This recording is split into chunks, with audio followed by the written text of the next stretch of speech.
the other part that the Knicks have been trying to achieve ever since the offseason when they made the Mikal Bridges deal is really the upgrade at the center position. And when we're talking about centers, really the Knicks trade targets for next season, pretty much the deadline. We know the names going at some point in time had been Walker Kessler. We know Jonas Valanciunas had potentially been mentioned. There have been a couple other names. Jalen Duren from Detroit obviously has been mentioned. So a lot of different targets with the Knicks because obviously the goal is to get another center, which basically tells me that the depth that they have right now at center, they don't really feel comfortable with because why else would you look all offseason for a center, currently still be rumored to try to get a center, and then now even going into the deadline, you have Precious Achiuwa, $6 million, 1 year, no trade clause, obviously look like he's going to be traded along with somebody else for another piece. But really, just the question for you is, what are you hearing around the league with the Knicks regarding trade targets and anybody they could potentially be looking at the deadline? I mean, I think you named the most obvious ones. I don't know if DeAndre Ayton makes much sense given, salary there, but, Robert Williams III, if he's healthy, is he a possibility? You talked about Walker Kessler, but they've also got John Collins in Utah. Are one or both of those guys available? I don't think Vooch makes sense, assuming that Chicago moves on from him at some point. He's not. I don't think he's the right brand of center, and again, expensive. So you scan the league for centers who you think could be on the move at some point or be available, and there's not a ton of options. Valanciunas seems like the most likely one, and he's on a very reasonable contract. And I think the Wizards signed him purely for the purpose of saying, let's use our cap room, get to the salary floor, and have a guy who, he's not going to be part of their long-term plans, but he's an asset they can move later. But if Valanciunas, and he's not eligible for trade until December 15th because of signing the offseason deal. Right. When he becomes eligible, the Lakers are probably in that chase too, and maybe some others.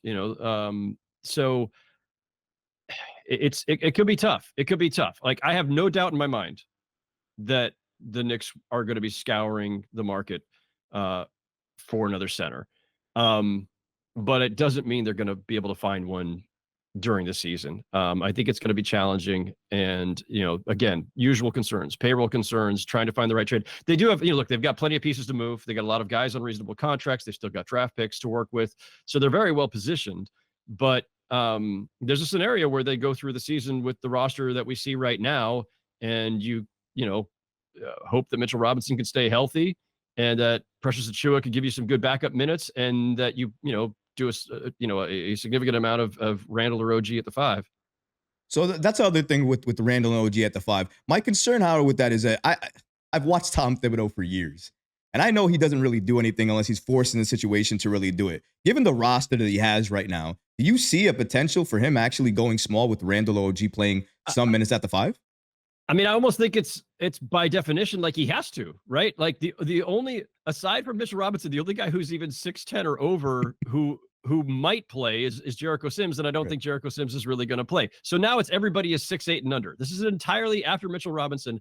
Everybody else who's a solid rotation player is 6'8" or under.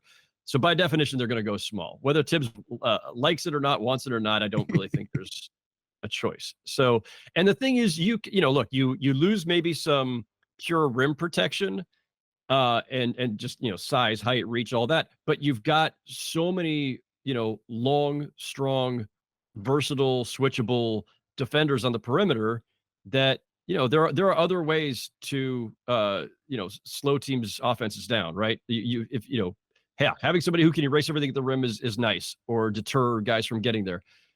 If you could just lock up the perimeter and they don't get there in the first place, that's another way to go. But I do think it's a concern. I'm not minimizing it at all. I think just having Mitchell Robinson is a concern, partially because of his health and partially just because, look, foul trouble, everything else that we know about Mitchell Robinson's history to date. Losing Hartenstein was a big deal. I've said this elsewhere over the course of the summer. I'm not positive, and it wasn't a direct swap, right? It's not like they decided to trade Hartenstein for Bridges. These were two completely different transactions for different reasons. But the net sum of their offseason was they lost their starting center and they gained a really versatile wing. I don't know if it actually moved them forward. If they'd gotten Bridges and had been able to keep Hartenstein, they're absolutely better than they were last season. Now I think that whatever improvement comes, it's mostly because they've got a full season of this whole group which again hadn't played together a full season yet because of injuries and because of getting OG and Anunoby, last season. So, but I don't know for sure that they're substantially better because I think they've lost a significant amount in losing Hartenstein, and it's just not easy to replace. No, it's really not. And, I think that it's a fair assessment to say that the Knicks might be a little bit worse given the fact that they don't have the starting center anymore. I would say that their roster is more complete in terms of fit with the players that they have. But to your credit, if somebody goes down like a Mitchell Robinson at center, it could really hurt their chances of going at least as far as they want to go during the season. Yeah, go ahead. And just to be clear, I'm not saying that I'm not sure that they're better means I think they're worse. It just means I think they're different, and it may be you're winning a different way, and maybe you're about the same, right? I'm not saying they're regressing, but they're going to have to win a different way without having Hartenstein and his offensive rebounding and all the second possessions he was creating, his passing abilities from that position, just his size and strength. I mean, it's they're losing a lot there, but they're gaining a lot in Bridges. So they might just be winning in a different way. So I think that's the best way to put it. And I will get to expectations for the season, but actually I have a well, we'll get to that. I do want to getting ahead of myself. I do want to ask though, because we were talking about the roster, obviously, right? We still see the Knicks having that final roster spot still available. They still have access to the MLE taxpayer mid-level exception, obviously. They don't have to use it now. They can sign somebody in camp if they want to. They could wait to use that at the buyout market in February or March if they would like to do that as well, too.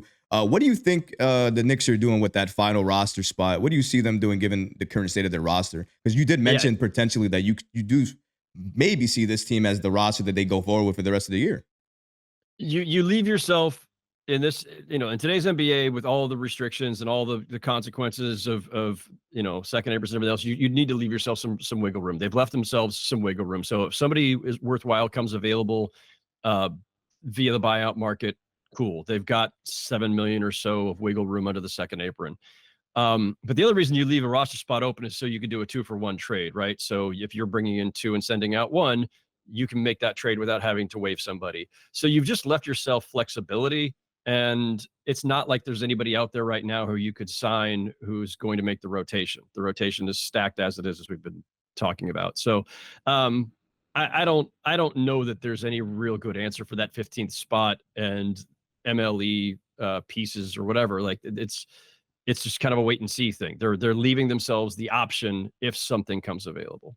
I think that makes the most sense as well, too, because given where they are right now, I mean, you could use it for somebody and potentially not play that person if something else goes out, right? If Mitchell Robinson ends up playing more than you expect, and then you make the trade anyways at the deadline, you may have wasted that money in that spot. So it's a very good point. I don't know what the Knicks are going to do, but it does look like, given that they haven't really done anything on the market as of yet, they tried to work out other people, but nothing is really stuck.